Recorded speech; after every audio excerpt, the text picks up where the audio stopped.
Here's the scenario. You've been injured in a serious accident. The doctor says your recovery could take months, maybe even years, yet your insurance company is denying your claim every step of the way. If something like this happens to you, call me, Brian Goldfinger of Goldfinger Personal Injury Law. We have offices in Toronto, London, Peterborough, and now Kitchener-Waterloo. Visit goldfingerlaw.com and get us working for you. Get Goldfinger today. You know what I want?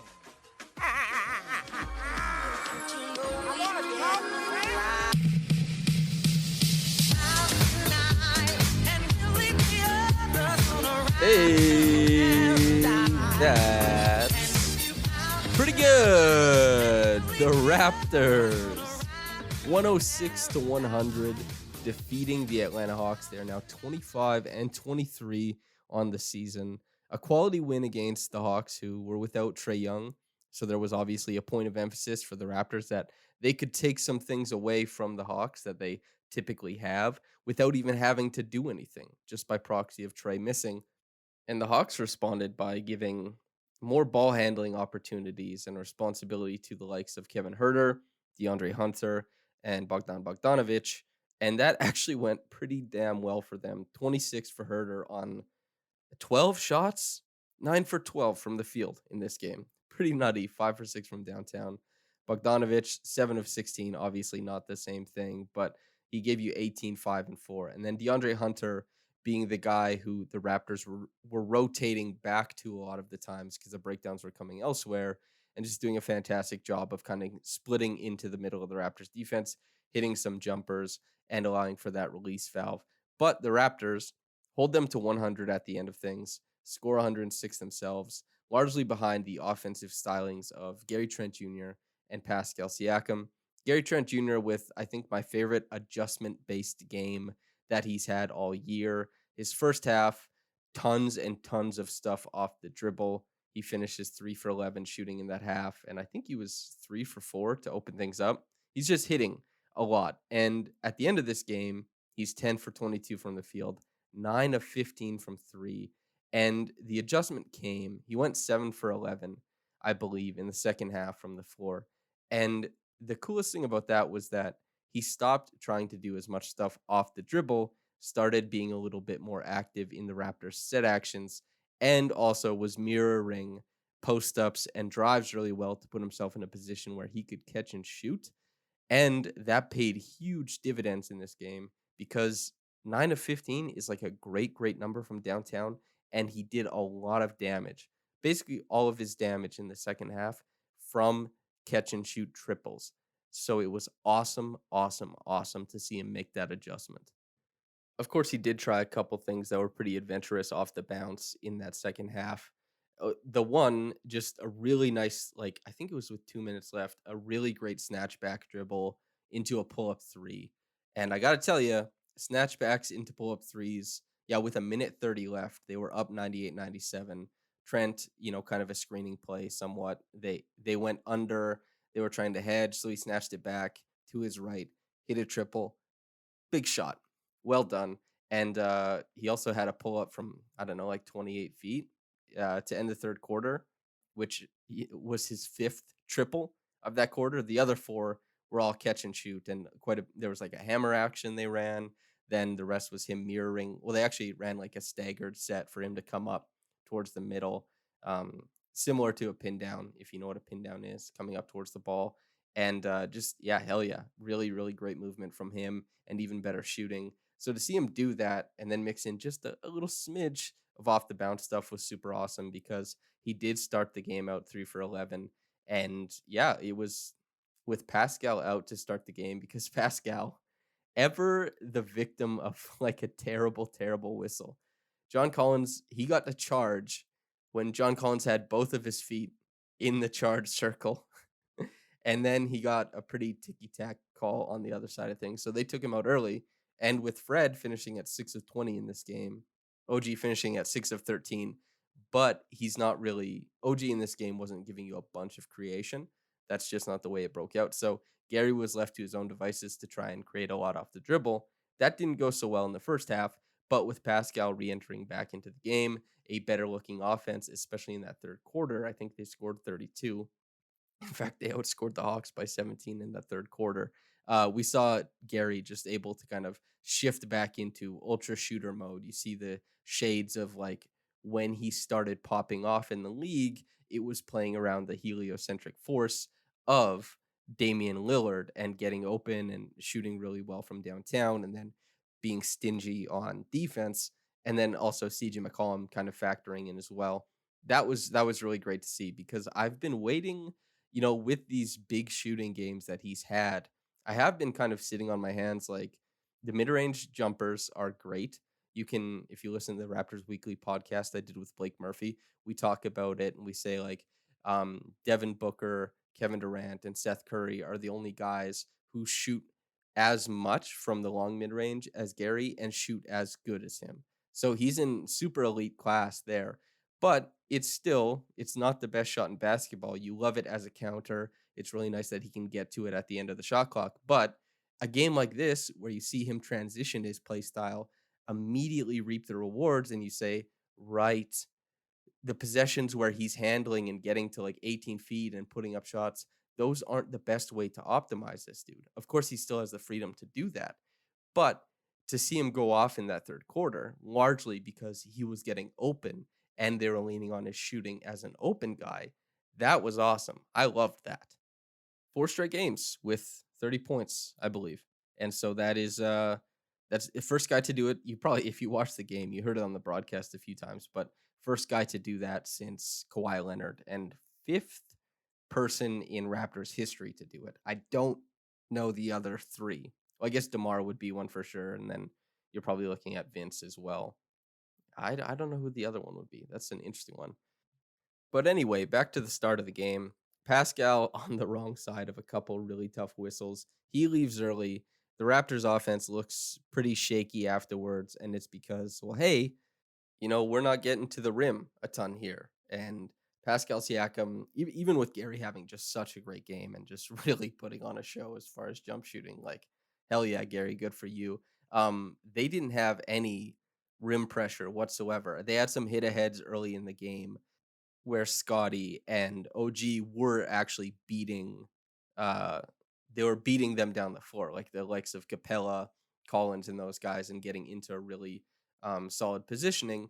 But the thing about that is you can hustle and get into plays, and that's great if the other team isn't going to keep up. But that isn't the type of, steady creation that you typically see in a half court or anything like that.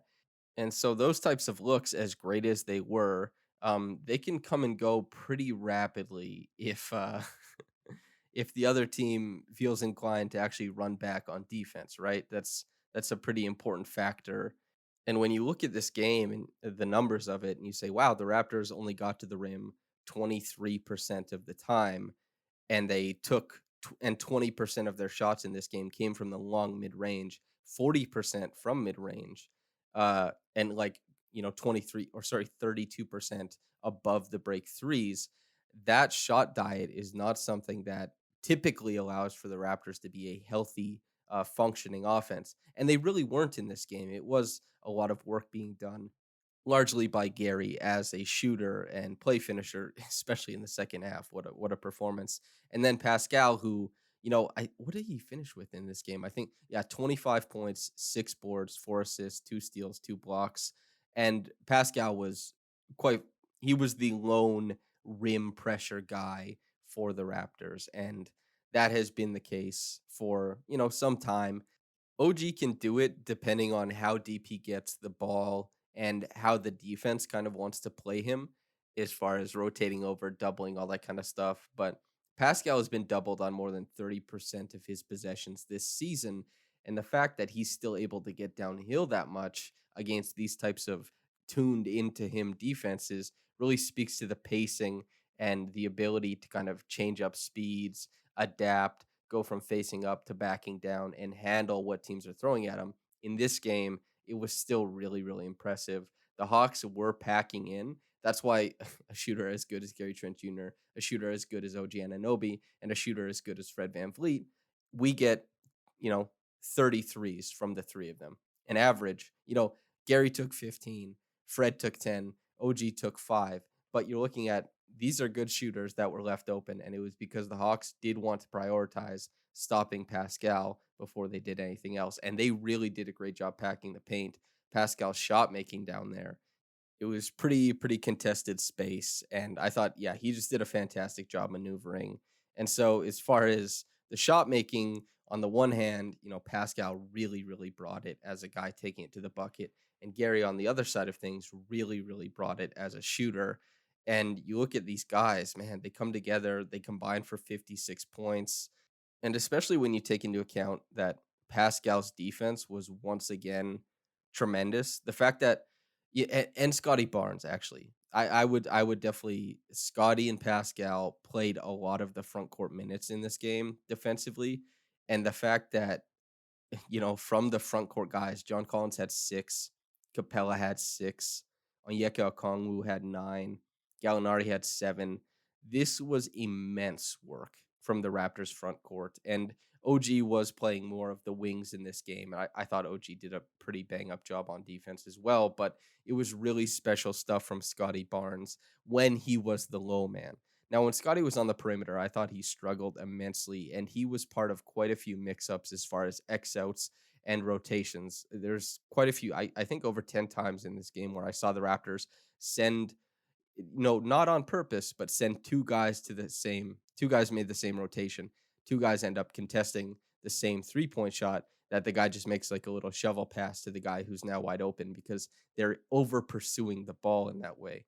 And Scotty was a part of some of those. And when he was on the perimeter, he got beat a lot. But when he was on Capella or Collins or on Onyeka Okongwu, I thought he did a pretty bang up job hanging around in the paint with those guys, contesting the shots there. And so Scotty deserves a lot of love for that. But Pascal, as far as being able to contest shots, contend in that airspace around the rim, and also the rotations out onto guys, the switching, it was a continuation. Even though he played 57 minutes against the Heat, it was a continuation of that dominant defense that he played in the triple overtime game. Pascal, I had somebody message me on Twitter. They said, get ready to use something to the effect of get ready to use the word totality to describe Pascal, because I think I've done it a few times. The totality of Pascal's game is gobsmacking to me in some regards. And so, yeah, the totality of his performance tonight, once again, kind of leaves me on the floor. The 2 steals, the 2 blocks. Uh, the box score never ever captures defense, but it can capture the sexy parts of defense. And Pascal is giving the unglamorous, gross parts of defense, and he's giving the sexy stuff too. He's been the linchpin for the Raptors on that end. They can't do anything they want to do without him. And he's, yeah, the 25-6-4 Pascal is just phenomenal. Fred, I thought, man, he battled in this game. The 3-point shooting, he comes up huge. That's kind of his thing. 4 for 10 from 3 in this game is way more important than the other 10 shots he took, be it from mid range and a couple attempts at the rim. He doesn't have his same explosion as he's had, at the best parts of this season. He's clearly still dealing with that knee, but he's a warrior. Nurse obviously values his presence in the lineup. I mean, who wouldn't? He's just an immensely positive player. And he got past for that OG3 at the end of the game to kind of put the game away. I think it was 101-100, and OG catches in that left corner. The Hawks were really comfortable with flattening their pick and rolls with Onyeka Okongwu, or hedging and kind of scrambling back into the hedge and recover. And it ended up on a switch, and Fred had the burst to get by Onyeka Okongwu. Whether or not Onyeka had him covered at the rim if he had decided to go up for the shot, I think probably. But, teams make mistakes defensively. DeAndre Hunter pinched in when maybe he shouldn't have. And Fred, as the point guard who struggled all night, still had the chutzpah, had the moxie to get downhill on a defense, against a good defender in Yek, and to rotate the defense and find a guy for an open 3. And credit to OG for hitting that shot. That was totally awesome to see. And I did talk about this somewhat at the end of the Heat, well, in the reaction podcast for the Heat game, but I've noticed Fred is maybe pinching in too often and in situations where there's very little reward for what he's doing. And you know what I mean? Like, this is a guy who's just done a terrific job of digging down, the heavy hands, the steals, deflections. It's all a big part of his game. But on some of these, he's digging in and kind of rotating over to give help when there's not much of an upside. He's just leaving his man. And we saw a couple of those plays down the stretch as well, 3-pointers that were made by the Hawks. And that was also the case for like Gabe Vincent in the Heat game. Sometimes he doesn't have to pull off of guys. I More and more it's becoming quite clear that Pascal or Precious Achua and Scotty Barnes in this game too. These guys are capable of contesting at the rim, especially against a team like the Hawks, who, it's Kevin Herter and it's Onyeka Kongwu and it's Capella who needs to be serviced. He needs to be given the ball, above the rim. And, Herter is a really, really serviceable and good guard. And, so is Bogdanovich, who, Blake had suggested maybe the Raptors look at packaging a first and Goran Dragic for him or something like that, right? And but they don't give Capella lobs above the rim. They don't get into the lane, and they're not as disruptive as Trae Young. And so, yeah, the Raptors. Sometimes I wish Fred had a little more recognition of how good those guys are, especially against limited front courts as well. So that's kind of an interesting little thing to keep track of. I'm not sure if this will be something that happens going forward, but it was something that was of note to me. I also thought it was funny that um, Matt Devlin, obviously on the call, had remarked upon the fact that the Raptors, they're using the bench quite a bit tonight, and it's just like that warped idea because everybody played 55 plus minutes or 50 plus minutes in that triple overtime game, and I think it was mostly 55, 56, 57, and the one I think it was Fred at 53 if I remember correctly. But anyway, he had mentioned like, oh yeah, they're using the bench tonight, but you still look, Pascal 40, nearly 41, Gary Trent Jr. 40, nearly 41, Fred 39, and Scotty and OG both at 35, well, close to 36. That was where it was a little bit more normal, but you still have the guys, like 40 plus is a lot of minutes, and Pascal is just he's up there. And but I thought Boucher defensively continues to make like contests. Although this was one of the nights when I talked about guys, those double rotations. It's tough because you don't know what they're saying to each other.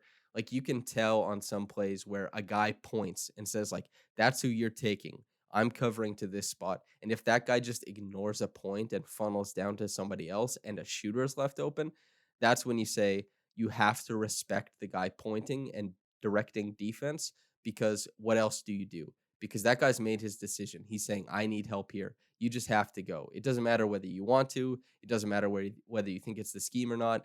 That is the defensive play in action. You have to adhere to it. And Chris Boucher was coupled with a couple of the same rotation, two guys situations. And I can't really parse out who should be doing what sometimes in the Raptors defense. Obviously, if I sit down and rewatch it, I definitely can tell you, but this is me right after the game telling you, hey, this is what I saw.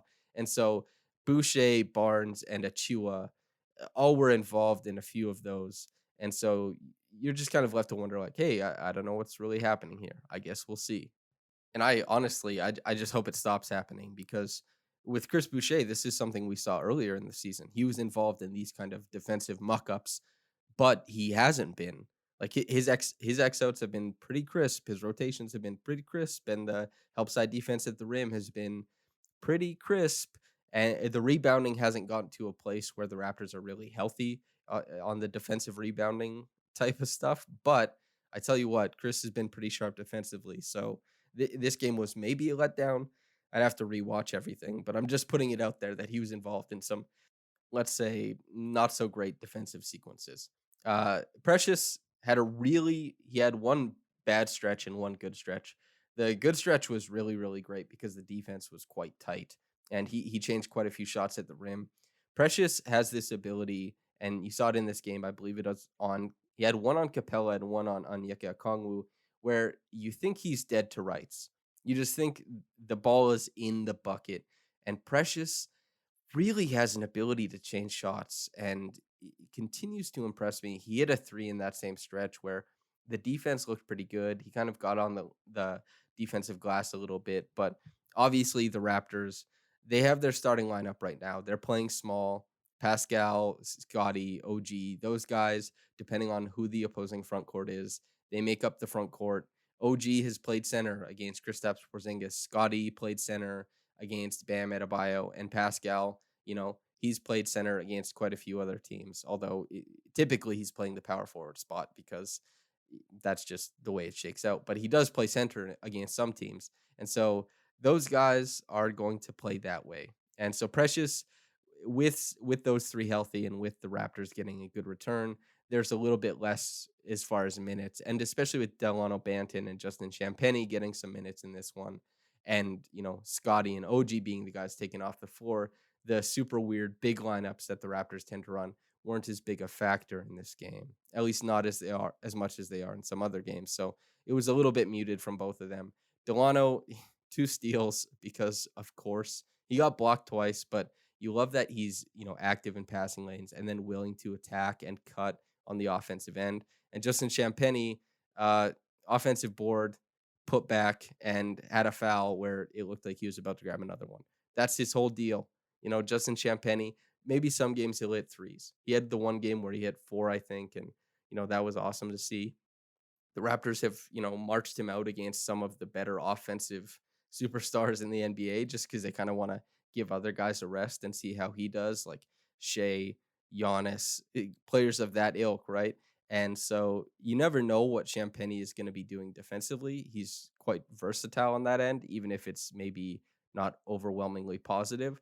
But offensively, you know what you're going to get. A guy who is going to hover for a lot of the possession, and especially as the shot clock winds down, that is a guy who's going to be in the vicinity of the rim. And yeah, he he did. He played less than 4 minutes, but he was there. He got a bucket. He got a put back, and that was kind of it for his stint.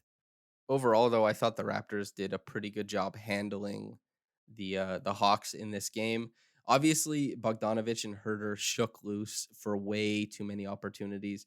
Is Herter going to go 9 for 12 from the field every game? Obviously not. Uh, but he's a quality shooter. He's a quality off ball mover, and he has a good handle. He can get to his spots on the floor. And the Raptors getting caught up in some rotational problems, that was costly, and that's the biggest faux pas they kept committing to that game. And Gary Trent Jr. gets lost in some screen navigation stuff every once in a while, but I don't want to be too down on that because he had a really, really special game tonight shooting the ball. 10 for 22 doesn't really tell the story of it because on the one hand, you're getting a lot of possessions that, especially in that first half, that the Raptors are saying, it's your possession, freestyle. And if you ask Gary Trent to freestyle, overwhelmingly you're going to get long mid-range jumpers or just jump shots in general. That is the type of shot that Steph Curry, the best shooter in the world, he can have droughts. He has hot streaks, all that kind of stuff. So Gary, he'll give you those as he did, like a 7 for 11 half, and did a great job adjusting. But yeah, it's the Raptors figured it out on a night where I bet their legs were just dead. They have to try and do it again against the Heat. The Heat, I believe, they lost to the Celtics by 30. They were sitting uh, Butler, Tucker, Kyle Lowry still isn't playing.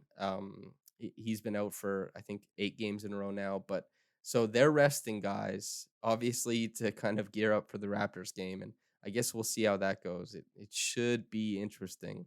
But the Raptors, they played their main guys big minutes, and so they have to gear up for another, presumably a slog against the Heat. But this is the position they're in, man. I guess we'll see. The Heat are the number 1 seed in the Eastern Conference. The Raptors, they're going to go in there, try and take it to 26 and 23. You got to beat good teams, especially when the Raptors, a lot of the times, I mean, you play against like the likes of the Trailblazers, the Pistons, you let those games go. The games against the good teams matter all that much more because you're not taking care of business. So, yeah, that's where we were sitting for that game, and I guess we'll see what happens. Yeah, I'll be here after that game to tell you all about it. But yeah, anyway, Reggie Evans Award, I'm giving it to the dude, Fred VanVleet. Enough boards, like the work he put in driving the ball, even though a lot of the drives are fruitless, turning the offense, trying to get things going. And you could really see the fruits of his labor tonight. Like the 11 assists is just willpower to get into the set actions, to organize the offense, to get downhill. And like when they switch out and he busts out the dribble moves and he wants to take the pull-up jumper, he wills himself downhill to try and get an open jumper off the catch for somebody else. Obviously, you're seeing that at the end of the game. I think he did a great job working and like active defense, even if there were some mistakes made. He was always around for the rebounds. He helped hunt them down and get the Raptors going out in transition. So Reggie Evans award for him. Top quick reaction comment from LukeWarmWater. Howdy, brother. Nice to see your comment. Hope you're doing well. Hope things are all great over there in the lukewarm water side of things. Quote, Mr. Plus 30 does it again with an assortment of threes flying here, there, and everywhere. Like Maddie, pontificates shot taker and definitely shot maker. Steady Freddy moving in on that record of threes or more per game as he hit some big shots once again when they counted the most. My brother P Skills said it best as Raptors D suffocating once again tonight, especially at the crucial end. Way to go, Raps, and tomorrow the return match for the heavyweight championship. Raptors versus Heat. Bring it on, baby. Who knows? Maybe a little more OT to chill us a little and thrill us a little. End quote. Ooh, chill us a little and thrill us a little is a really, really great turn of phrase. Big fan of that. Uh, as far as my comments on what you put down here, just a great summary, a nice little concise, laconic summary of what the Raptors did there, and some wordsmithing, as it were. Lukewarm water. Thanks for writing in, brother. Listener, thanks for listening in. Hope you got. Well, I hope you enjoyed it. I hope you enjoy everyone, honestly, but whether you got into it in the morning or at night, have a blessed day and goodbye.